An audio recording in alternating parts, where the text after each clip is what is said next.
name is Leo. Last year, I took a job as a night security guard for a massive, decaying shopping mall on the edge of a quiet suburban town. The place was a relic of the 90s, destined for demolition, but for now, it just sat there, a hazy shell of concrete and glass. My routine was predictable. Walk the perimeter, check the dimly lit corridors, and make sure no local kids were breaking in to film liminal space videos. It wasn't the worst job, but the dull hum of the overhead lights and the total silence of the empty food court started to make me feel like I was floating through time. It was a Tuesday, around 2:30 a.m., when things took a turn. I was in the security hub, mindlessly scrolling on my phone, when I saw a figure on the monitor for the north entrance. It was a man, probably in his late 40s, but he was clean-cut and well-groomed. He wore a black trench coat that gave off an aura of sophistication, something you'd never expect to see at an abandoned construction site in the middle of the night. He wasn't trying to hide. He was just standing perfectly still, staring directly into the camera with a smile on his face. I went to the north entrance to tell him to move along. Through the glass, he looked like a stand-up guy, the kind of person you'd trust instinctively. He didn't seem dangerous. He actually seemed disappointed when I told him the mall was private property.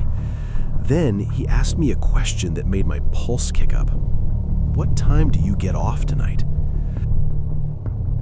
I gave him a vague answer and watched him walk away into the dark parking lot. I thought that was it, but 10 minutes later, a woman appeared at the same door. She was dressed in a way that didn't quite match her age, looking like she was trying too hard to blend in. She didn't ask to come in. Instead, she put on this overly joyful, artificial smile and told me she ran an exclusive event club. She whispered that I could make 10 grand for a weekend just by stepping outside to talk to her boss in the black van idling by the curb. I felt a cold wave of dread hit me.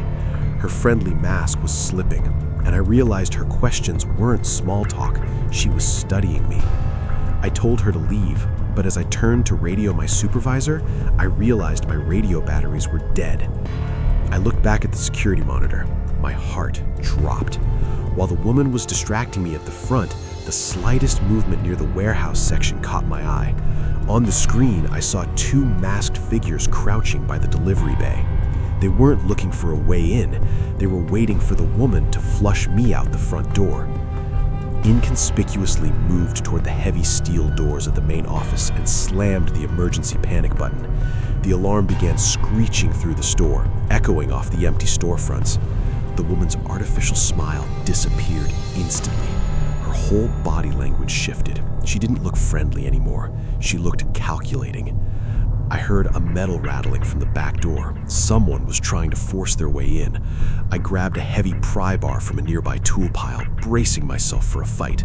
But the second the alarm triggered, I saw the van pull out of the lot with a screech.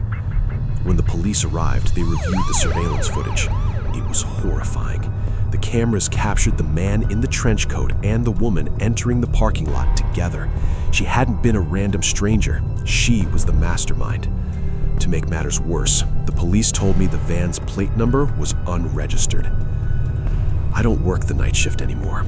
I still get chills thinking about how they knew I'd be alone that night. What terrifies me the most is that they didn't pick me at random. I was a direct target. I still keep a flashlight and extra batteries in my car, and I never, ever answer a door for a stranger with a smile that's just a little too perfect.